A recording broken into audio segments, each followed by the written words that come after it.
আরব উপদ্বীপের মরুপ্রান্তে মক্কার বালুকাময় ভূমি। মানবজাতি তখন ছিল অন্ধকারে নিমজ্জিত। মূর্তি পূজা, নারী নির্যাতন, অন্যায় আর অজ্ঞতার গণছায়ায়। ঠিক তখনই আল্লাহ তাআলা পাঠালেন একজন নূরের নবী, মুহাম্মদ সাল্লাল্লাহু আলাইহি ওয়াসাল্লাম। 40 বছর বয়সে নবীজি গুহায় অবস্থান করছিলেন। হঠাৎ ফেরেশতা জিবরাইল আলাইহিস সালাম এসে বললেন, পড়ো তোমার প্রভুর নামে যিনি সৃষ্টি করেছেন। এভাবেই পৃথিবীতে নেমে এলো প্রথম ওহী। শুরু হলো ইসলামের যুগ।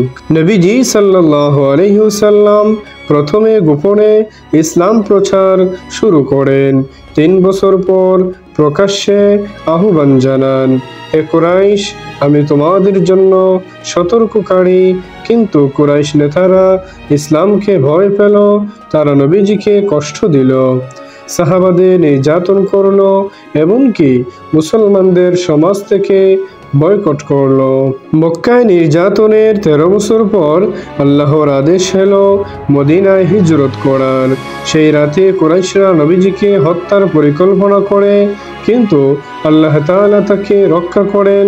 নবীজি সাল্লাল্লাহু আলাইহি সাল্লাম তার বিছানায় আলী রাদিয়াল্লাহু তাআলা আনহুকে রেখে আবু বকর সিদ্দিক রাদিয়াল্লাহু তাআলা আনহুকে সঙ্গে নিয়ে রওনা দেন মদিনার পথে। মদিনার মানুষ নবীজিকে স্বাগত জানায় তালা আল বদরু আলাইনা সুরে। নবীজি মদিনায় স্থাপন করলেন ইসলামী সমাজ ও রাষ্ট্রের ভিত্তি। এখান থেকেই শুরু হয় ন্যায়, ভ্রাতৃত্ব আর শান্তির নতুন অধ্যায়।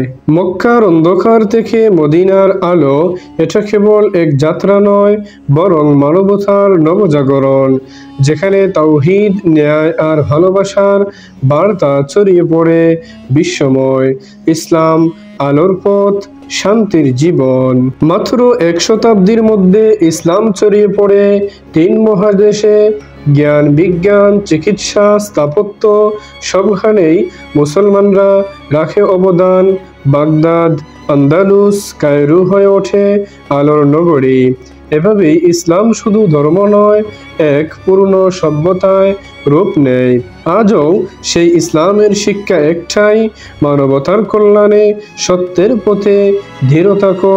ইসলাম মানে শান্তি, ভালোবাসা ও আল্লাহর আনুগত্য।